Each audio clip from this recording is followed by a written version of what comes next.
sea que todos los demás estamos presentes.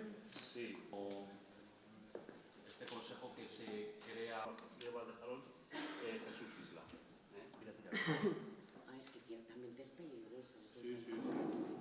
El programa de desarrollo rural en... Estamos hablando de los 220 millones de euros para el medio rural de Aragón, para cuestiones que han decidido ellos en el territorio en un proceso de participación ejemplar. Yo creo que supone mucho para Aragón, porque no hay que olvidar que el 42% de nuestra población vive en el medio rural.